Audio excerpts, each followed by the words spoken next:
Bienvenidos, sean todos ustedes al día número 4 de actividades dentro del webinar Una Agenda para el Desarrollo de Baja California, que venimos realizando en colaboración con el Colegio de la Frontera Norte.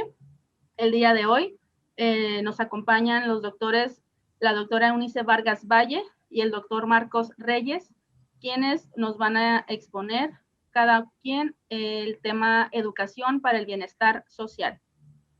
Vamos a nombre de nuestro director general, el doctor Abraham Orozco Lascano, secretario de Educación, el maestro Catalino Zavala Márquez, les doy la más cordial bienvenida y nuestras sinceras felicitaciones por acompañarnos en esta actividad.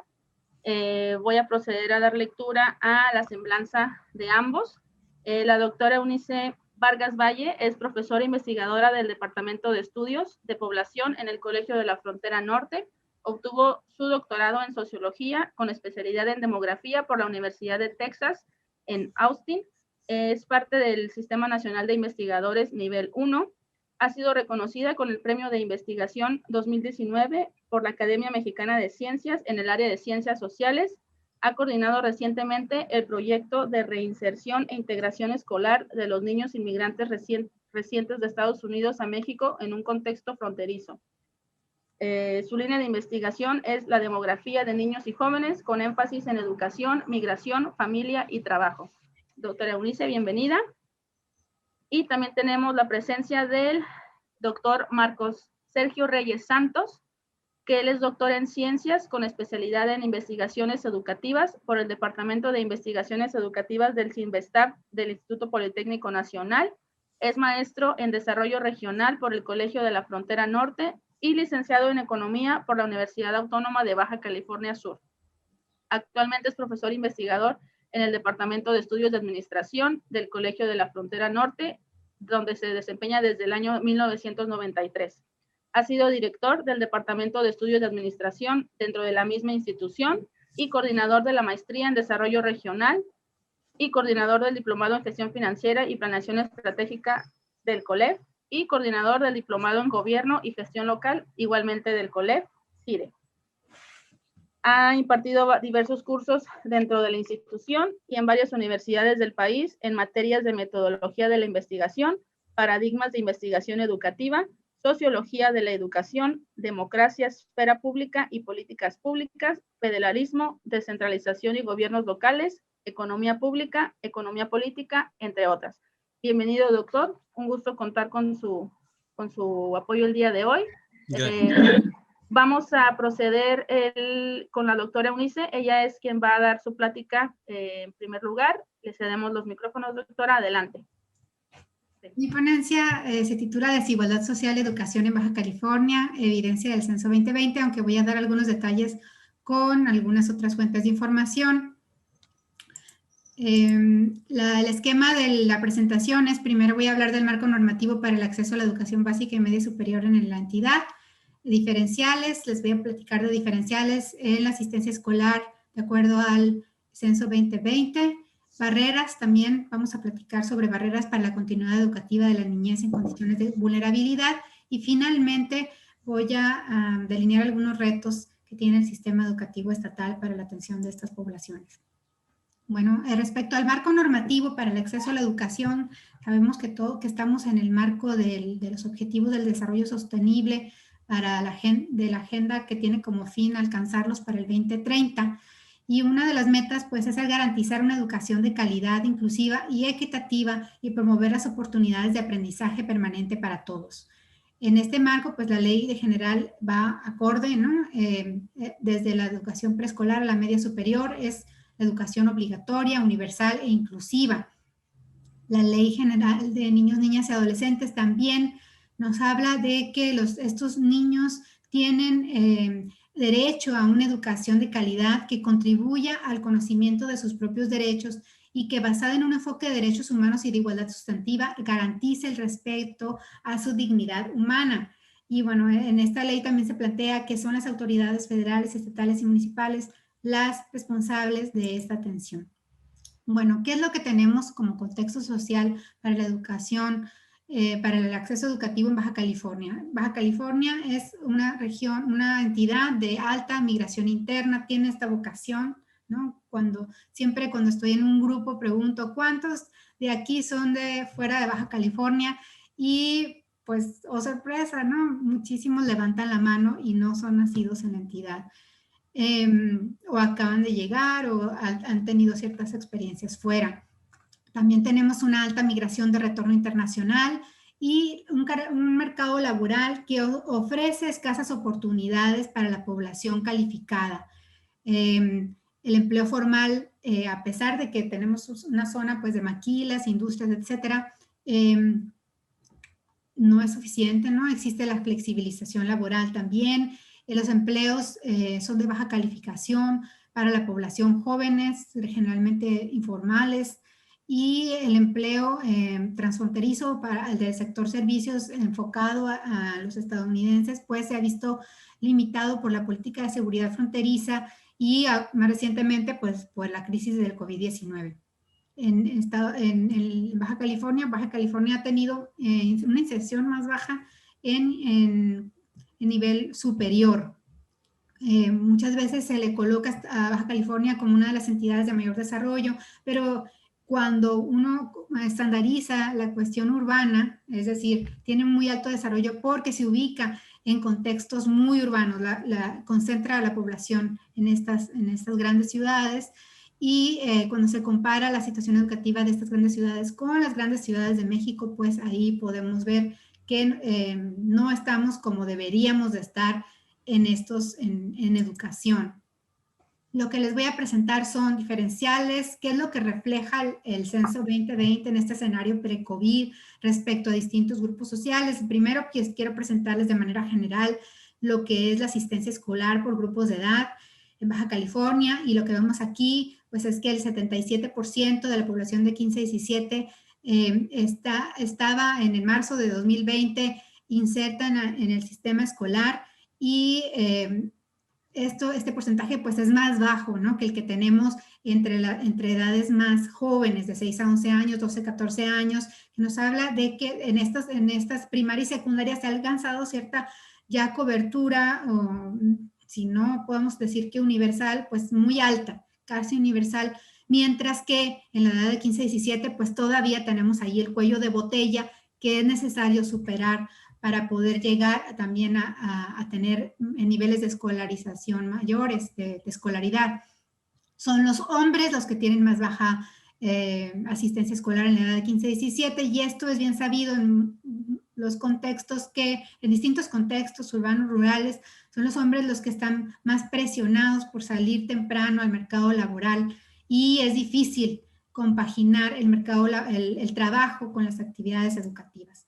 Bueno, aquí vemos qué pasa con los niveles de urbanización, y efectivamente en la edad de 15 a 17 años pues tenemos una menor asistencia escolar en aquellos de áreas rurales. Cabe destacar que en Baja California solo 5% de la población se encuentra en localidades de menos de 2,500 habitantes, y tenemos otro 14% en áreas urbanas y el 81% en áreas muy urbanas. Bueno, de ese 5%, solo 64% asistía a la escuela, comparado con un 78% de aquellos en áreas muy urbanas. Tenemos una población ahí pues vulnerable a no estar inserta en el sistema educativo, y llama la atención que también en las áreas urbanas, que son aquellas áreas que están entre 2,500 y 100,000 habitantes, la inserción escolar es más baja.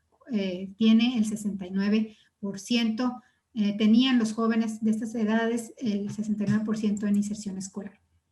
Bueno, cuando vemos qué pasa de acuerdo a los ingresos por trabajo en el hogar, lo que hice fue calcular los deciles y comparar a los grupos más pobres con los más privilegiados, ¿no? Y tenemos ahí una brecha de 8 puntos porcentuales en la asistencia escolar del grupo 15 a 17 años en la escuela, ¿no? En la asistencia en la escuela. Ahora les voy a presentar qué es lo que pasa con el Internet, ¿verdad? Porque uno de los servicios que han sido más importantes en esta época de pandemia, pues ha sido tener acceso al Internet. Algunos, pues se dice que la conectividad es más alta por los datos, ¿no?, que ofrecen los teléfonos celulares. Sin embargo, pues sabemos que una comunicación por WhatsApp llamada, etcétera, no tiene la misma flexibilidad, ¿no? Como lo estamos viendo ahora, ¿no? Que todo lo estamos haciendo pues de forma electrónica a través del internet. Vemos que se observan brechas en la asistencia escolar de acuerdo a las familias, a los hijos, a las personas que viven en hogares con internet y sin internet. En la edad de 14 años, 87% de los que no tenían internet iba a la escuela contra 92% de los que sí tenían internet. Tenemos una brecha de 5 puntos porcentuales, pero donde está la brecha más grande es en la edad de 15 a 17 años, donde solo 58% de aquellos sin internet asistían a la escuela, comparado con 81% de aquellos con internet. Es una brecha pues muy alta, ¿no? Mayor a 20 puntos porcentuales entre un grupo y otro. Y esto pues es, como les digo, es un escenario pre-COVID y pues sería muy bueno saber qué está pasando ahora en este contexto. En cuanto a los grupos indígenas, es importante decir que Baja California tiene un 3% de niños, niñas y adolescentes que viven en hogares indígenas, que yo los definí como aquellos donde el padre o la madre hablan alguna lengua indígena. Y lo que vemos aquí es una brecha ya en el grupo 15-17 años de 10 puntos porcentuales en la asistencia a la escuela, 67% asiste a la escuela de aquellos que están en hogares indígenas contra 77% de los no indígenas. Bueno, como les decía, pues Baja California tiene vocación de inmigración reciente de México, ¿no? De otros lugares de México. Y como vemos aquí, pues ocupa el tercer lugar en números absolutos de recepción. Cerca de 55,000 niños, niñas y adolescentes fueron recibidos entre el 2005 y 2010 en el estado de Baja California. 7% de nuestra población en estas edades es inmigrante reciente. Es bastante, digamos, fuerte el fenómeno. Es un grupo social que, como vamos a ver, está en desventaja educativa. ¿Y de dónde provienen estos menores? Bueno, tenemos el primer estado es Sinaloa, seguido por Chiapas, Guerrero, Michoacán, Sonora, Jalisco y de ahí en adelante, Oaxaca. De ahí en adelante de las otras entidades tienen menor al 5% en los inmigrantes recientes. ¿Y cómo se observan la asistencia escolar de acuerdo a la inmigración reciente en las distintas edades? Pues vemos que hay brechas en todos los grupos, desde el nivel primaria hasta al media superior, que serían los de 15 a 17 años. Observamos brechas en asistencia escolar de varios puntos porcentuales. En la edad de 15 a 17 años, pues llega a ser hasta de 20 puntos porcentuales la diferencia entre la asistencia escolar de inmigrantes recientes y no nativos, digamos, no inmigrantes recientes, ¿no? Entre las razones, pues está la reunificación familiar principalmente, pero también hay otros niños, niñas y adolescentes que vienen a buscar trabajo, a estudiar y que están huyendo de la inseguridad delictiva y violencia que se vive en otros lugares. También Baja California tiene vocación de recepción de migrantes de retorno de Estados Unidos. En este caso, los hijos de los migrantes de retorno pues forman una población dentro de las escuelas y Baja California ocupa el primer lugar en la recepción de estos migrantes. Aquí es difícil ver este fenómeno con el censo 2020 porque la muestra para áreas urbanas no es muy grande, para áreas muy urbanas como es pues donde se concentran estos migrantes. Entonces aquí lo que podemos unir los dos últimos grupos desde los 12 a los 17 años para ver cuáles eran las brechas observadas. Lo que vemos aquí es que hay una diferencia de 4 puntos porcentuales en asistencia escolar. Sobre el rezago en grados, que es algo que se ha visto afecta principalmente a aquellos que retornaron de Estados Unidos, pues vemos, nosotros levantamos una encuesta en coordinación con el Programa Binacional de Educación Migrante de Baja California en 2017 para saber cuál era la situación de estos migrantes. Y lo que vimos es que 18% de ellos tenían rezago contaban con rezago en grados contra un 8% de aquellos que no eran transnacionales, es decir, que no habían vivido o estudiado en Estados Unidos. Esta encuesta se realizó en el nivel de secundaria. Cuando indagamos sobre las razones por este rezago escolar, pues vimos que un 30% hablaba de la falta de acceso, ya sea por la documentación que antes se requería, ¿no? Ahora ya esos requisitos ya no son vigentes, pero antes sí eran vigentes y bueno, entorpecían el acceso. Pero también otras cuestiones como falta de cupo en donde querían ellos estudiar, donde estaban cerca los trabajos de los padres, problemas familiares como separación familiar, dificultades para ponerse de acuerdo sobre el lugar donde iba a estudiar el menor, la migración a mitad del ciclo escolar.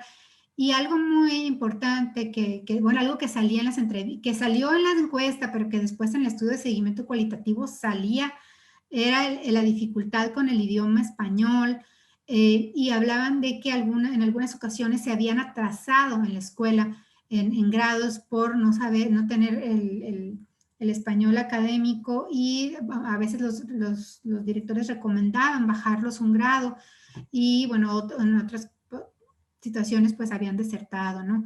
En fin, eran muchas las situaciones que los hacían ir rezagados en la escuela.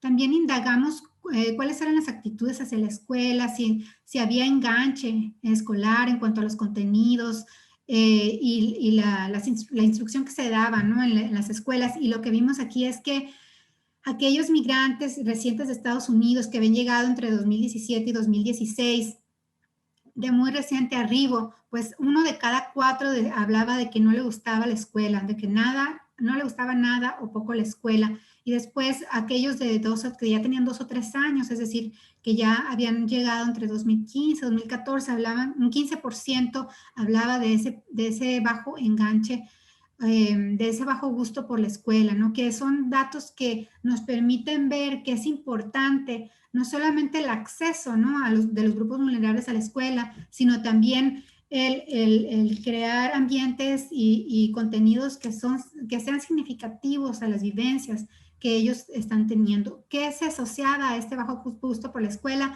Pues en una parte era el escaso conocimiento del español, ¿no? Las dificultades que tenían con el español, eso los llevaba a tener problemas con algunas materias. También bajas conexiones sociales en la escuela, dificultad en la adaptación, bajo apoyo por parte de los docentes para esta integración. Y por ejemplo, aquí tenemos la falta de conexiones sociales, ¿no? Un alto porcentaje también de los que habían llegado recientemente nos hablaban de la baja conexión social en la escuela, ¿no? No podían hablar, un tercio, 31% decía que no podía hablar de sus problemas con gente de la escuela, un quinto, un 21% decían que los maestros nunca se interesaban por su futuro. Era como ellos se sentían, como ellos se sienten, ¿no? Al llegar de otro país y enfrentarse a tantas diferencias curriculares, de la cultura escolar, de la cultura de la comunidad, del idioma, etcétera. Y bueno, aquí lo que les muestro es una fotografía de los inmigrantes recientes, pero en otros contextos, ¿no? Que serían aquellos que son provenientes del Triángulo Norte de Centroamérica o del Caribe, que están esperando, muchos de ellos están esperando tener el estatus de refugiados en Estados Unidos, pero algunos otros ya están pensando en quedarse en nuestra entidad. Bueno, ahí Baja California ocupa el 4º lugar, tanto en números relativos como absolutos de captación de estos menores migrantes. Desgraciadamente los números no nos dieron como para hacer un análisis a profundidad, en particular para el estado de Baja California, pero a nivel nacional se observan pues muy altas tasas de inasistencia escolar, y pensamos que no es la excepción, no sería la excepción Baja California. Sabemos que ya este año escolar se hizo un esfuerzo por inscribirlos a las escuelas, ¿no?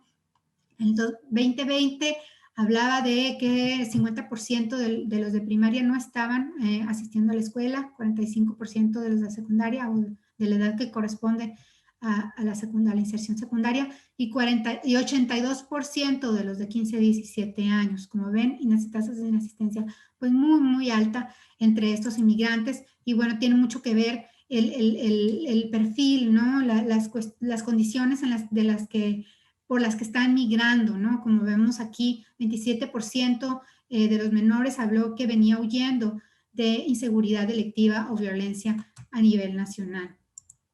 Bueno, ahora les voy a presentar algunos perfiles de estos grupos sociales que mencioné, que presentan desigualdades educativas. Separo a los que están en áreas rurales, dado que pues no son exactamente los mismos, ¿no? Que están en hogares indígenas, ni son migrantes internos, ni migrantes de Estados Unidos. Sabemos que las áreas rurales en Baja California pues son áreas distantes de los centros urbanos, que muchas veces pues aglomeran o concentran población activa de muchas generaciones, ¿no? En nuestra entidad, pero que sigue padeciendo las dificultades de estar lejos, ¿no? De la distancia.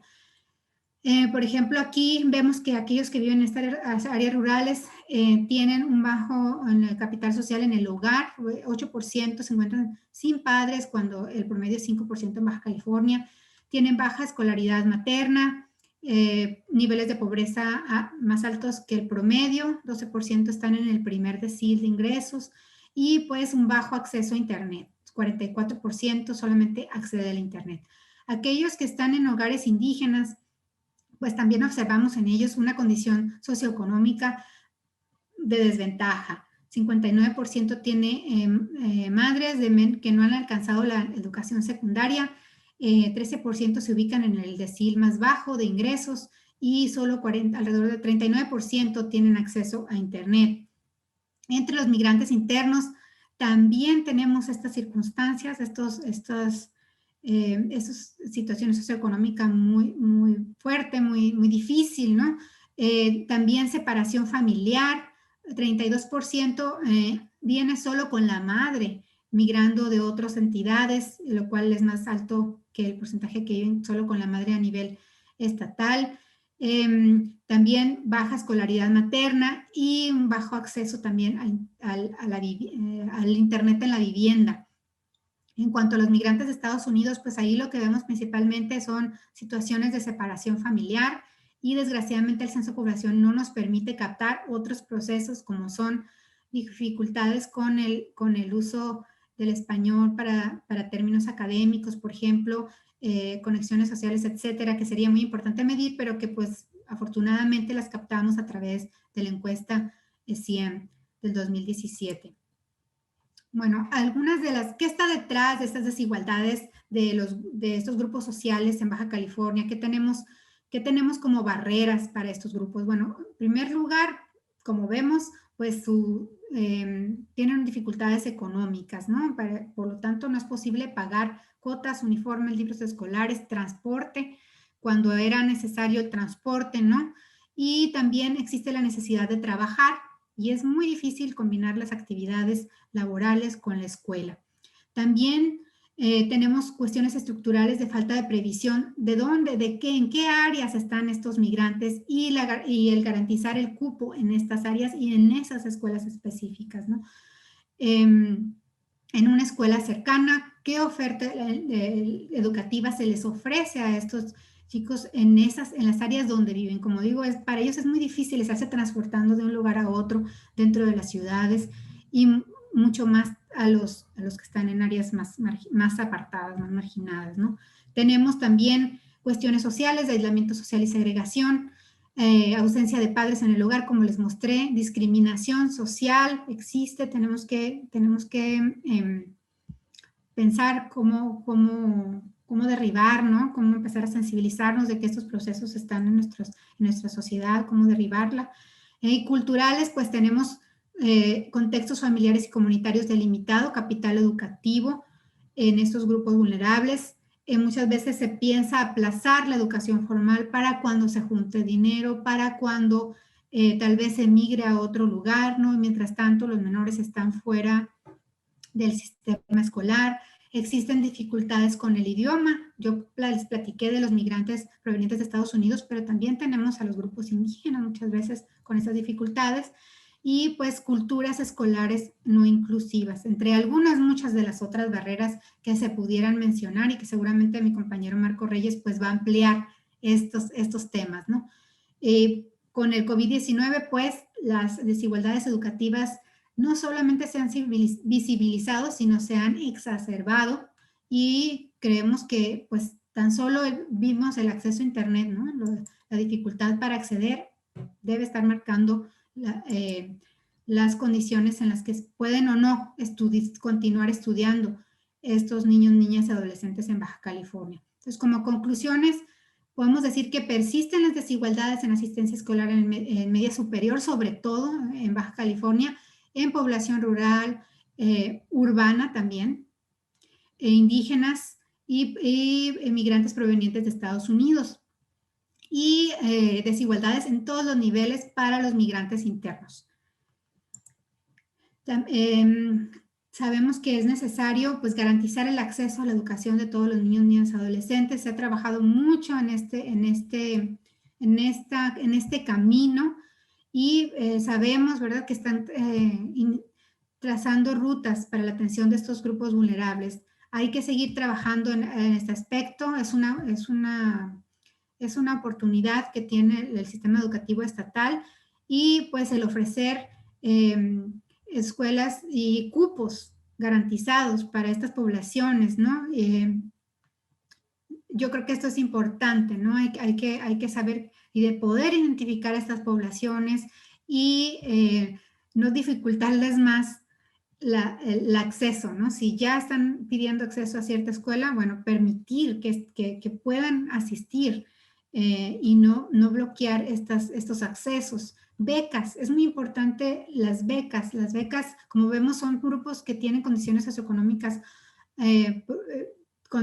bajas, con dificultades. Entonces es importante enfocar becas a grupos vulnerables en Baja California. Yo creo que no solo las becas que se dan a nivel nacional, ¿sí? Porque muchas veces de esos grupos vulnerables están dentro de las mismas ciudades, posiblemente en áreas que no son consideradas dentro de los programas de bienestar, y además estos grupos requieren atención urgente, ¿verdad? Porque muchas veces, por ejemplo, las migraciones no están calendarizadas de acuerdo al ciclo escolar, ¿sí? Se requiere la atención, la intervención en el momento que la población está buscando la inserción, no necesariamente sujeta a las convocatorias, porque entonces ahí perdemos tiempo y no garantizamos el acceso inmediato a las escuelas.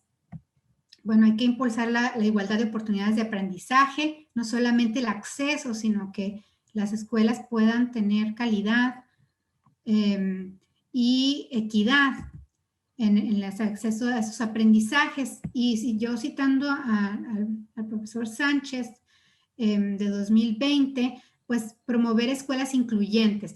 Aquí mi compañero va a ampliar muchísimo, pero algunas de las líneas que se trazan para llegar a la inclusión es comprender el contexto social de las escuelas, las comunidades y los alumnos, relacionar los saberes familiares y comunitarios con los contenidos curriculares. Como vemos, hay muchos, hay alumnos que no, el gusto por la escuela empieza a mermar, ¿no?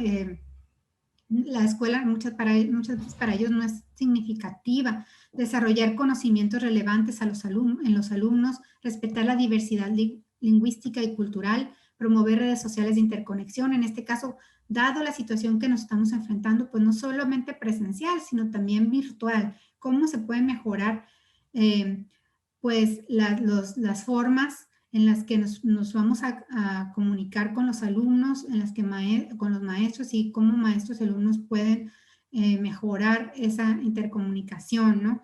Y entre ellos también, entre los alumnos. Es importante que también entre ellos puedan tener grupos de trabajo. Impulsar la participación también de los padres y de diferentes actores en las escuelas, porque creemos que es mucho lo que las comunidades pueden aportar a la escuela, ¿no? Si sienten ellos que la escuela es suya, que pueden tener actividades en beneficio del estudiantado. Bueno, por mi parte es todo. Agradezco mucho su atención y pues continuamos con la siguiente ponencia. Muchas gracias, doctora Eunice Valle, por su intervención. Vamos a pasar a escuchar al doctor Marcos Reyes, quien tiene preparado también su tema. Adelante, doctor. Bueno, yo agradezco también al Consejo la invitación para participar en este seminario virtual. Al igual que mi colega, la doctora Vargas, voy a abonar un poco también sobre el tema de desigualdad social y educativa. Yo voy a abogar por una política educativa hacia la comunidad indígena y también por una política educativa intercultural. Quiero empezar solo mencionando que la relación con el bienestar, de la educación con el bienestar, pues es digamos, un tema muy, muy complejo, pues muy profundo, digamos, porque para empezar, el concepto de bienestar, pues más bien está más referido al bienestar individual. Y como sabemos, pues cada persona pues tiene un ideal sobre lo que sería su bienestar, la felicidad, la satisfacción con la forma como está viviendo, cómo valora el entorno social en el que se desenvuelve, en fin. Esa es una parte muy subjetiva, digamos, del bienestar.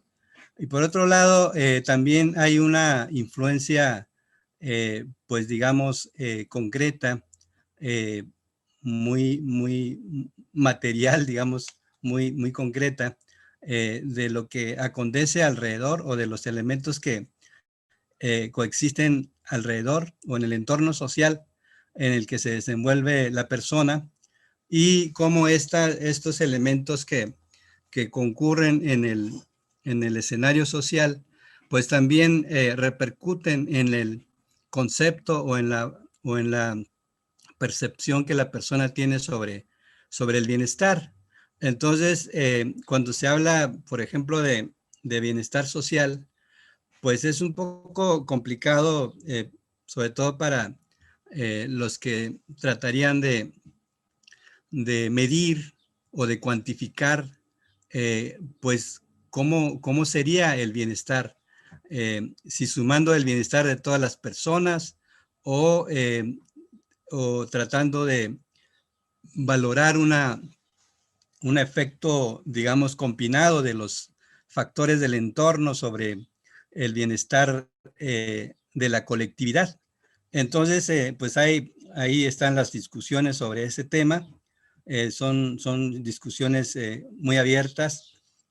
Hay algunos acuerdos sobre ciertos indicadores de bienestar, sobre todo a partir de una revaloración de lo que se está haciendo sobre el progreso y en el marco de lo que se conoce ahora como el desarrollo sostenible, que tenemos que comprometernos a entregar a nuestras nuevas generaciones, pues un planeta, un medio ambiente habitable para ellos y sobre todo no comprometer la capacidad que ellos tendrían de satisfacer sus necesidades en lo futuro o como personas que van a vivir en un futuro, ¿no? Entonces, todos esos elementos ahora están entrando en una especie de valoración o elementos que nos permiten una revaloración de lo que sería la idea del progreso, más allá de los indicadores cuantitativos como el Producto Interno Bruto, el ingreso familiar, en fin, esos indicadores que de manera consistente, digamos, nos aportan una visión del crecimiento económico, pero a esa visión cuantitativa, ahora se está tratando de agregar una visión más cualitativa con indicadores obviamente cualitativos, como serían la calidad de vida, el acceso a los servicios básicos, la satisfacción con los servicios que provee el Estado para garantizar una cierta calidad de vida. En fin, estos elementos están ahora en la discusión y digamos que ahora pues hay una discusión muy pertinente sobre lo que sería el bienestar social en el marco de estos beneficios que tendríamos a partir de un crecimiento económico o de un periodo de crecimiento económico o de bonanza económica, ¿no? Bien. No me detengo mucho en ese tema, solo lo menciono. Ahora quiero referirme a estas funciones sociales que tiene la educación o la función que tendría la educación en la sociedad. Sabemos que pues, la educación es un proceso de aprendizaje, de adquisición de conocimientos, habilidades cognitivas, destreza para solucionar problemas de la vida cotidiana y que, bueno, tienen como objetivo principal, digamos, el sistema educativo de socializar a las generaciones, nuevas generaciones, para que en un futuro puedan desempeñarse como trabajadores, como capital humano, pero también como ciudadanos que puedan tener una vida activa en la atención o en la resolución de los problemas sociales que enfrenten, ¿verdad? En su interacción con otras personas en la sociedad, ¿no? En fin, ese objetivo se cumple a través de las instituciones educativas y sobre todo el papel muy importante que cumple el profesorado como agente, digamos, socializador, es decir, con la responsabilidad de apoyar o de contribuir con su trabajo diario el logro de estos objetivos que tendría la educación en la sociedad, ¿no? Bien.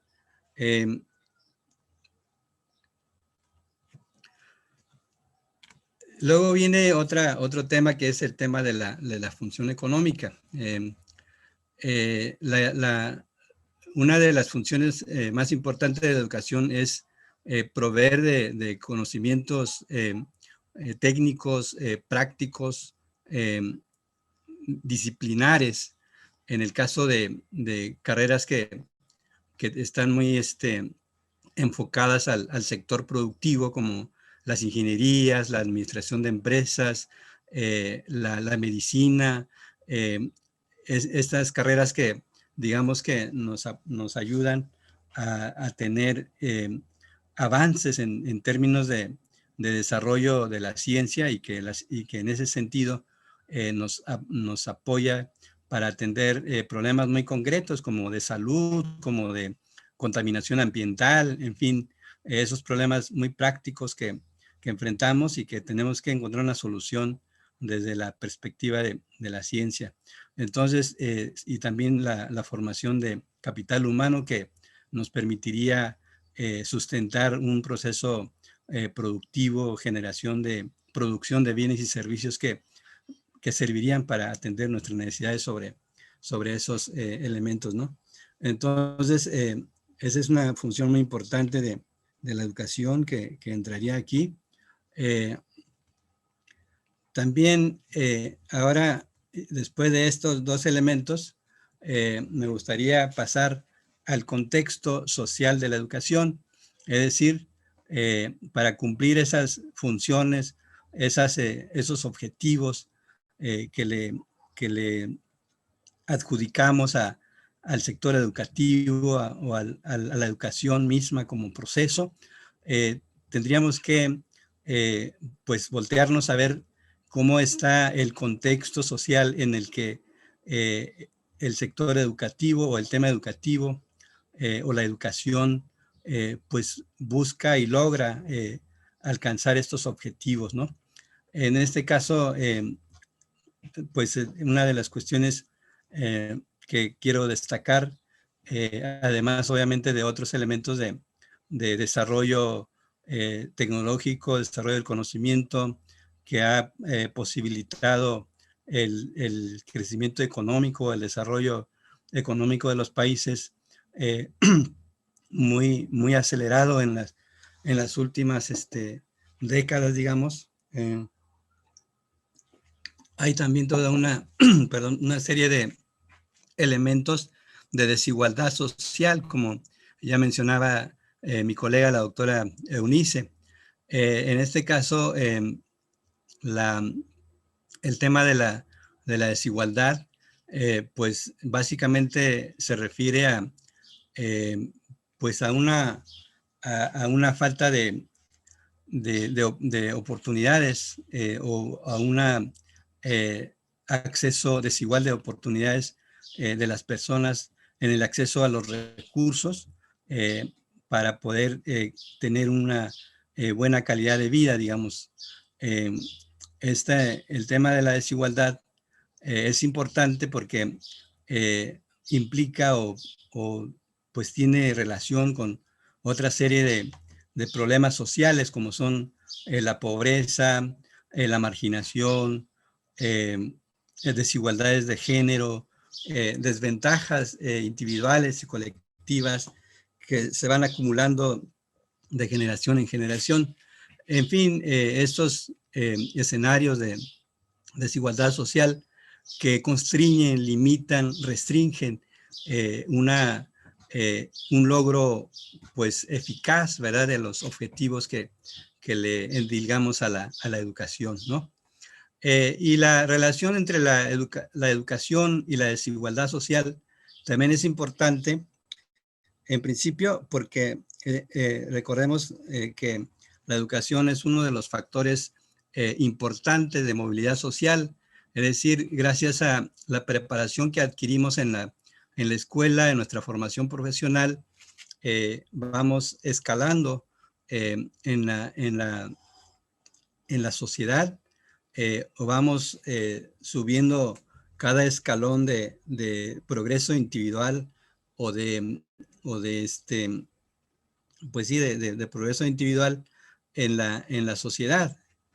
Obviamente con las aspiraciones que cada uno tiene sobre esas ideas, de decir, yo quiero estudiar medicina, quiero estudiar una ingeniería, quiero estudiar derecho y quiero pues ir mejorando mi situación económica y también mi prestigio como profesionista, gracias a en principio que puedo tener una formación profesional, pero también gracias a la propia experiencia que voy acumulando en mi trabajo, voy escalando en la empresa o en el lugar donde estoy trabajando. Entonces, la cuestión de la desigualdad social, por supuesto que limita en gran parte que una persona de manera libre, espontánea, pudiera ir escalando pues esos escalones del progreso social, ¿no? Entonces, por eso es importante hablar de la relación entre desigualdad social y educación. Algunas de las cuestiones que se pueden mencionar en este aspecto es que la clase social o el origen social de una persona que está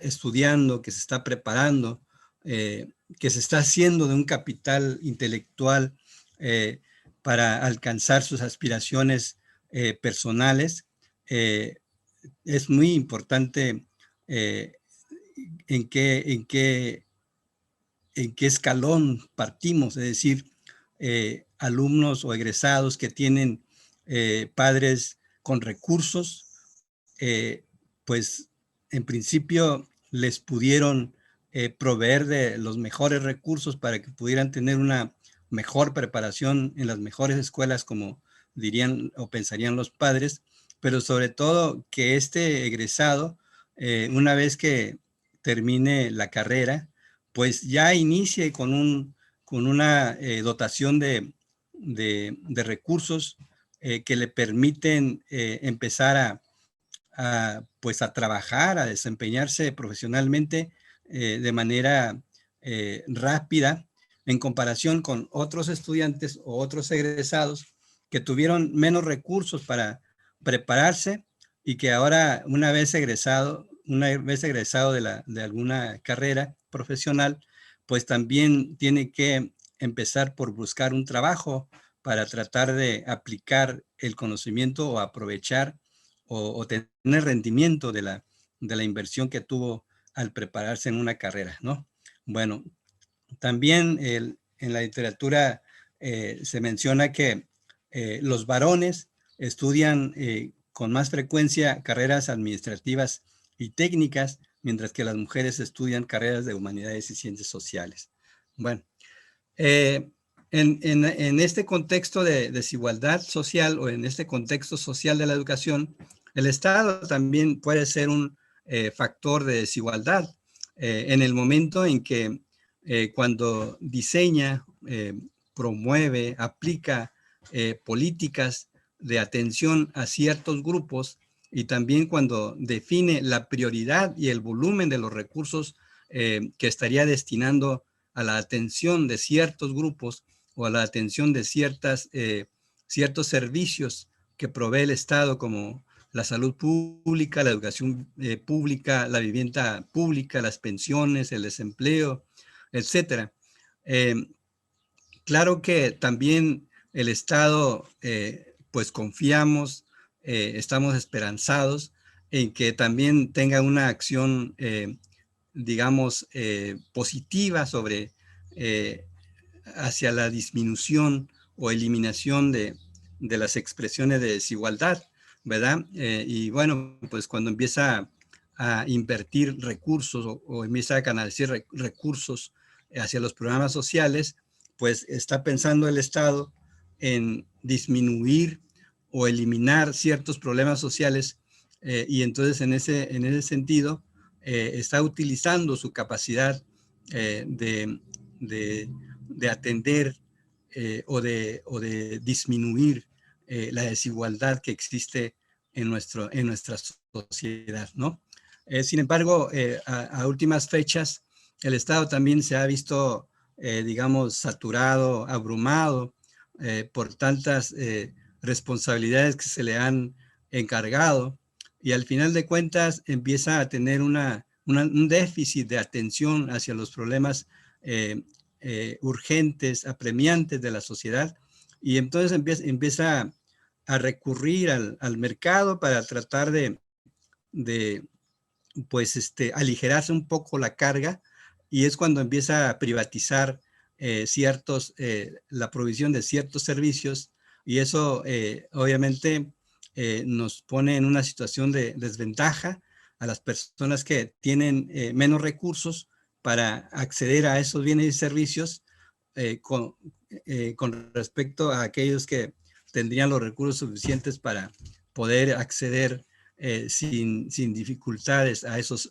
servicios. Por ejemplo, cuando se privatiza los servicios de educación, pues cuando ya no hay cupo en las escuelas públicas, un estudiante, un muchacho que quisiera seguir estudiando, pues ya no podría continuar porque pues tendría que inscribirse en una escuela privada, obviamente con el pago de una colegiatura, o también el caso de los servicios médicos, cuando se privatizan ciertos servicios médicos, no todos ya podemos tener acceso a esos servicios, en principio porque son prestados por instituciones privadas que pues le ponen un precio y a veces muy alto a esos servicios y obviamente pues las personas con escasos recursos pues ya no tendrían la oportunidad de acceder a esos servicios, ¿no? Bueno, esas son las, digamos, algunas de las problemas que están sucediendo o que se pueden mencionar a partir de un fenómeno que se conoce como el retiro del Estado de su función social, ¿no?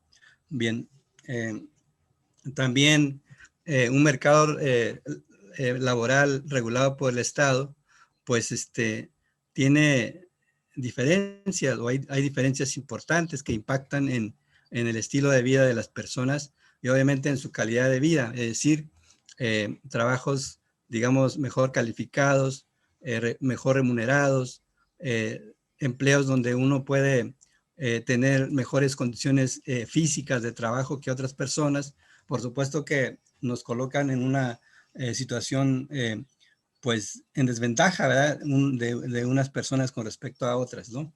En fin, también ahí, digamos, está la acción, una acción pues deficiente del Estado en este caso, al no regular de manera efectiva, eficiente, esos mercados, ¿no? Y garantizar los derechos de los trabajadores a tener mejores condiciones de trabajo, ¿no? Bien.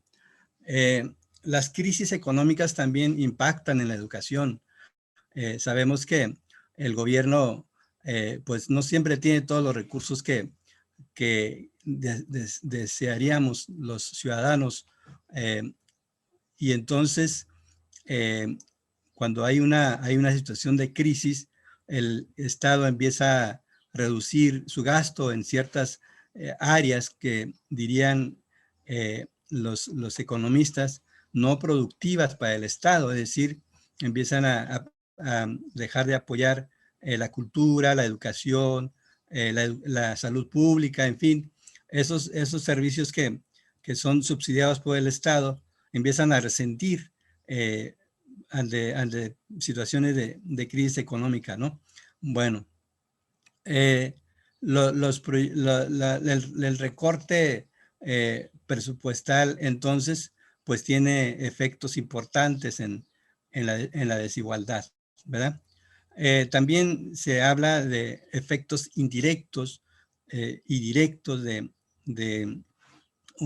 la crisis sobre las desigualdades educativas, aquellos efectos que provienen de una, digamos, acción directa de la política educativa, como por ejemplo la disminución de una beca o cancelación de las becas, pues tiene repercusiones inmediatas sobre las condiciones de escolarización del alumnado, ¿verdad? Pero hay también efectos indirectos de la crisis que, bueno, tiene que ver más con impactos de la crisis en otros factores sociales.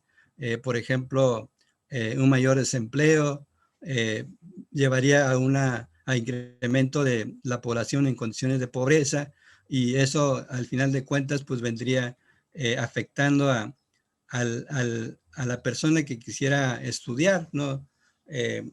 Y va a tener que dejar de estudiar o estudiar medio tiempo, en fin, para tratar de solventar, digamos, la pérdida de ingresos en el hogar, si uno de ellos o los que trabajan en el hogar empiezan a tener problemas para conseguir trabajo o simplemente trabajan menos tiempo, en fin, ese tipo de situaciones, ¿verdad?, que afectan a la familia, a la economía familiar, pues vienen repercutiendo también en el estudiantado, y tiene que valorar su costo de oportunidad de seguir estudiando o pues tener que de plano incursionar en el mercado de trabajo, ¿no? Bien. El tema del género también tiene que ver con las desigualdades educativas. Si pensamos que, o si asumimos que vivimos en una sociedad que asigna roles de género a las personas, y bueno, pues últimamente ya se ha estado trabajando mucho sobre la atención de estos problemas, pero cuando un niño se le dice en la casa que no tiene que lavar los trastes o no tiene que limpiar la casa, porque eso es el trabajo para las niñas o para las mujeres, pues en ese momento se está generando una situación que cuando él sea una persona grande, pues va a reproducir ese valor que se le ha inculcado desde el hogar, ¿verdad? O cuando en el mercado de trabajo se le niega el acceso a la mujer a cierto tipo de trabajo, porque pues es que una mujer no puede hacer un trabajo pesado, no puede estar viajando constantemente, no puede trabajar como chofer de un tráiler, por decir algo, que son trabajos muy pesados y que son para hombres nada más, pues también en ese momento le estamos limitando las posibilidades de desarrollo de esa persona, que bueno, pues si alguien que es mujer tiene la intención, tiene la aspiración de trabajar en esas áreas que reservadas, entre comillas, a los varones, pues tiene toda la debería de tener toda la libertad de hacerlo, y que tanto en el medio familiar como en el mercado laboral o en la sociedad en general, deberíamos de dejar de estigmatizar a la mujer, y que no pudiera o no debería de hacer ese tipo de trabajos, para que ellos puedan, ellas, perdón, puedan trabajar en lo que quisieran y donde quisieran, ¿verdad?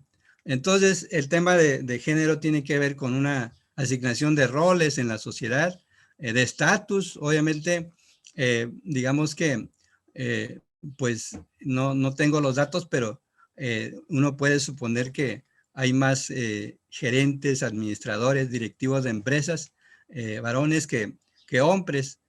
También el tema del poder, que bueno, ahora se está resolviendo un poco también con el acceso de las mujeres a las diputaciones, por ejemplo, y que eso permite un mejor balance en términos de poder político, pero hasta antes de que se reformaran las leyes para que se pudiera asignar una cuota de género, pues había más representantes populares varones que mujeres, ¿no? Bueno, en fin, eso es un tema también que está presente ahí en el contexto social de la educación, ¿no?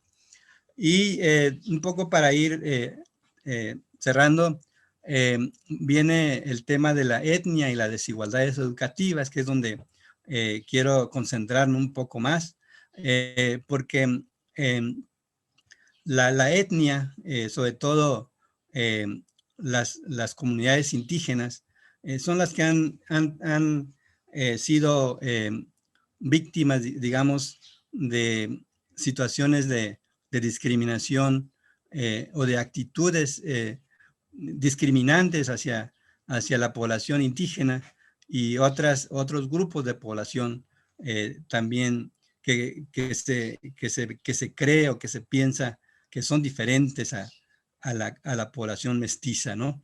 Entonces, sin embargo, hay que resaltar o señalar que además de estas prácticas o actitudes discriminatorias, también hay todo un movimiento académico, institucional, legal, digamos, donde se está tratando de reivindicar los derechos de las minorías y los derechos de las comunidades indígenas, pues a acceder, ¿verdad?, a los productos o al desarrollo en igualdad de condiciones que el resto de la población, sin ser discriminado o ser víctima de actitudes y prácticas racistas en la sociedad. Pues en ese sentido, pues hay esa, digamos, esa convivencia o esa conflicto, esa presencia de, por un lado, actitudes discriminatorias, y por otro lado, digamos, todo un esfuerzo académico, legal, institucional, de reivindicar, fortalecer, diseñar instrumentos jurídicos y marcos institucionales que nos permitan proveer a la población indígena un mejor marco de convivencia con el resto de la población, ¿no? En fin, el tema del racismo y de la discriminación, pues son temas, digamos, que apenas están pues empezando a tratar en los foros, en los espacios públicos, y esta lucha, ¿verdad?, entre aquellos que se resisten a abandonar esas ideas, esas prácticas, contra los que están tratando de promover los cambios, ¿no? Y es así porque, digamos que generaciones enteras se habían acostumbrado a que cierto sector de la población está más predestinada a ser una población al servicio de una élite económica, política, y entonces eso obviamente pues les resta toda posibilidad de acceder a los recursos para poder, digamos, pues crecer en términos personales, pero también desarrollarse profesionalmente y poder pues dejar, ¿verdad?, los trabajos manuales, los trabajos en el campo, para poder incursionar en otros mercados de trabajo, pero con una preparación profesional pues que compita o en competencia con la población mestiza, ¿no? Entonces, esa también, digamos, es una serie de temas que están ahí presentes en el debate, ¿no? ¿Verdad? Bueno, el tema de la educación, pues, es un tema muy importante también, sobre todo porque en México, por ejemplo, apenas una cuarta parte de la población indígena cuenta con educación secundaria completa o ha podido ingresar a alguna carrera universitaria. Entonces, esto obviamente es una situación lamentable de desigualdad social y educativa, cuando que el promedio nacional de este mismo estrato de población ronda alrededor de la mitad. Es decir, es una situación, digamos, una brecha enorme que hay entre tan solo ese sector de población. Ya no digamos cómo está para otros niveles, y como ya había mencionado mi colega, la doctora Eunice, pues está en una situación complicada, digamos, aquí, ¿no? Bueno.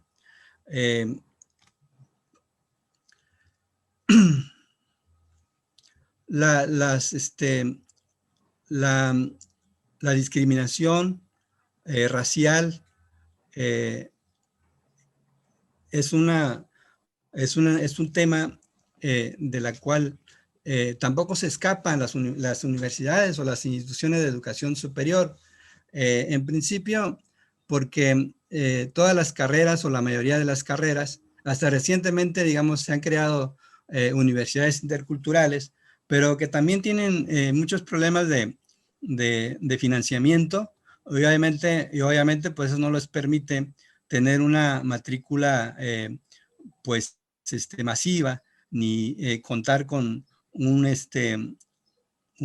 menú de carreras muy extenso, digamos, porque no tienen los recursos suficientes para poder competir con las grandes universidades como las públicas, ¿verdad? Sobre todo la UNAM, estas grandes universidades públicas que existen en el país, ¿no? Entonces, en ese sentido, si bien ya tenemos esas universidades, pero están limitadas en términos de recursos. Pero más allá del tema de los recursos, hay un problema estructural en las universidades que tiene que ver con la reproducción de estos fenómenos de discriminación racial y de xenofobia. En principio, porque las carreras o el currículum de las carreras, pues no están diseñadas pensando en las comunidades indígenas, en sus necesidades, sino más bien están pensadas o diseñadas para atender las necesidades de la población en general del país, ¿no? Las leyes, las propias áreas administrativas que existen, la formación de los propios profesores, pues todo está orientado hacia la atención de la población mayoritaria del país, y eso ha limitado o ha impedido que las comunidades indígenas pues tuvieran un espacio o tuvieran facilidades para poder acceder a una carrera profesional en situaciones de igualdad con respecto a al resto de los alumnos que ingresan a una universidad. Y también porque, bueno, desde la primaria, la educación básica, la media superior, digamos que no hay un esfuerzo, una intención institucional de preparar a jóvenes indígenas para que puedan, digamos, llegar a la universidad y a partir de ahí, pues desempeñarse o tener éxito en la carrera, es decir, poder ingresar, poder permanecer, poder egresar.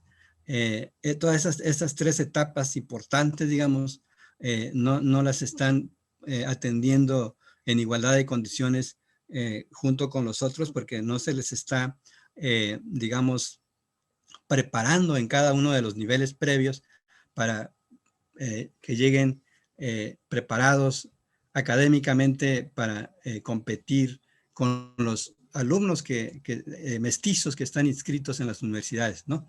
Bueno, todo esto es un tema pues también muy debatible, muy profundo también y ya para cerrar, pues me gustaría retomar unas propuestas que se hicieron, por cierto, en un foro que se organizó en junio del 2018 en Argentina, en una instancia que se llama Conferencia Regional de Educación Superior en América Latina.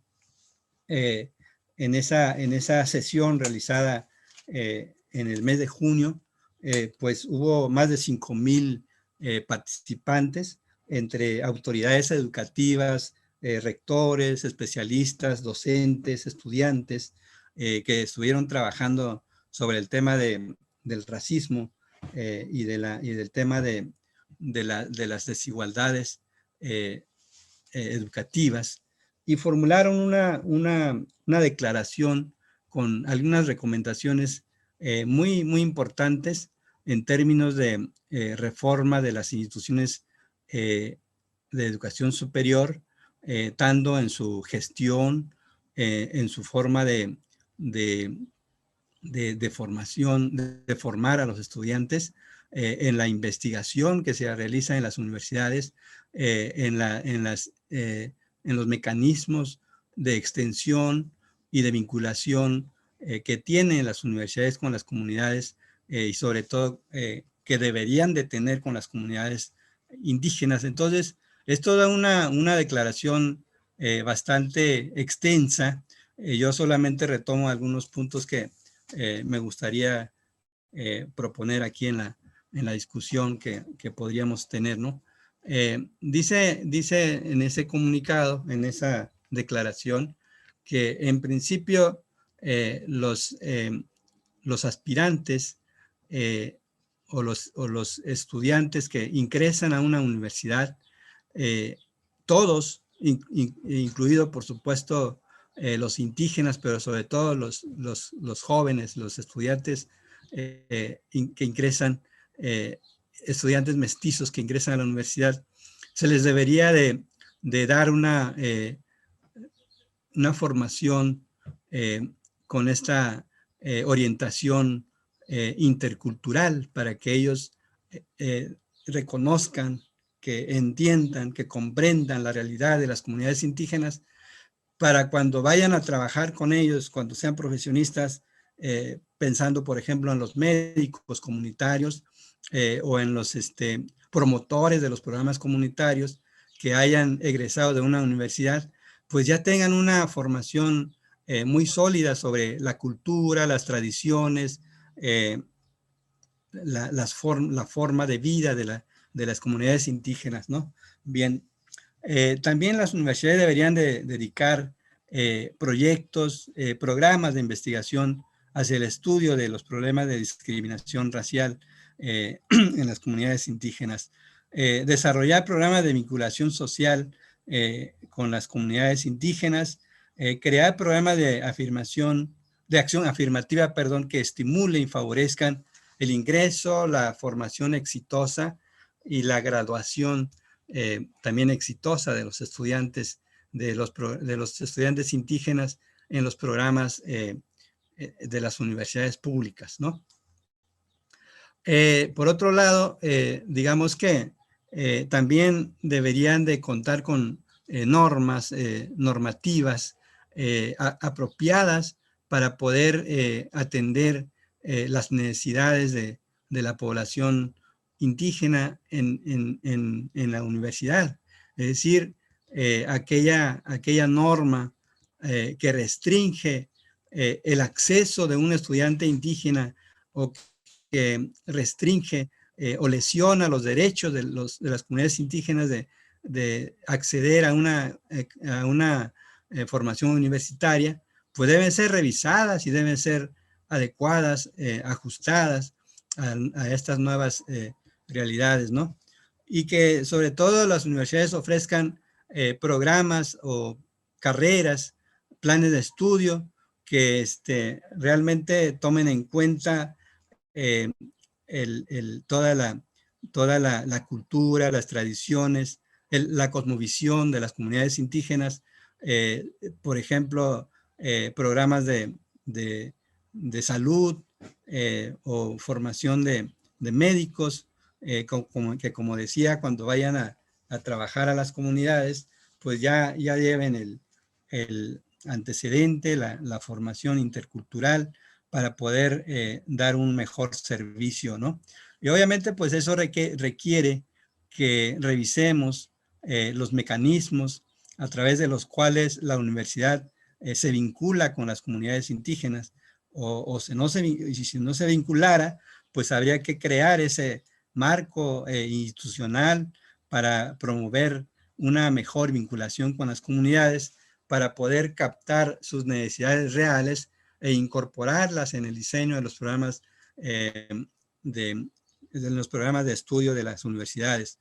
También habría que crear o diseñar, mecanismos de intervención en las comunidades donde los egresados o los profesionistas pues puedan trabajar con las comunidades de tal modo que sean promotores del desarrollo comunitario a través de la identificación de problemas, de necesidades de las comunidades e involucrarse en programas de bienestar, de desarrollo para estas comunidades, ¿no?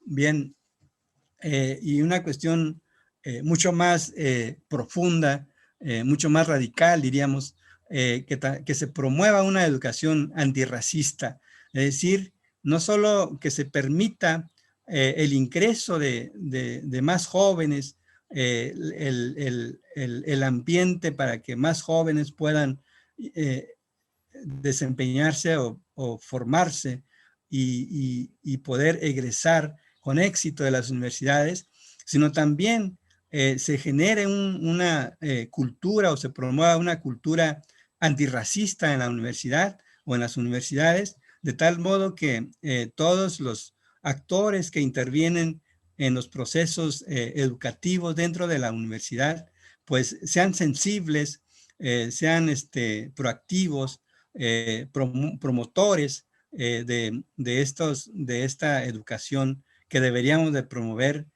tanto dentro de la universidad como fuera de la universidad, es decir, en la relación entre la universidad y la sociedad, y que a partir de esa vinculación la universidad incida en la sociedad para promover una educación antirracista o la cultura antirracista en la sociedad, ¿no? Es necesario, pues, también, por último, reconocer los derechos de las comunidades indígenas para que puedan, pues, no solo acceder a la educación, sino a otros servicios o a otras oportunidades que la sociedad brinda a las personas para su progreso, para su crecimiento profesional e individual. Pues básicamente esas son las ideas que yo quería compartir con ustedes. Pues les agradezco su atención. Muchas gracias. Muchísimas gracias al doctor Reyes por su intervención. No habiendo más comentarios, vamos a dar por finalizada la sesión del día de hoy, sin antes agradecerles nuevamente por su presencia, por su paciencia. Muchísimas gracias por acompañarnos el día de hoy en esta actividad con el tema de educación para el bienestar social. A nombre de todos los que elaboramos en el Consejo Estatal, le doy las gracias. Igualmente le reitero mis agradecimientos para las facilidades que nos ha brindado el Colegio de la Frontera Norte para la realización de este evento. Muchísimas gracias a todos.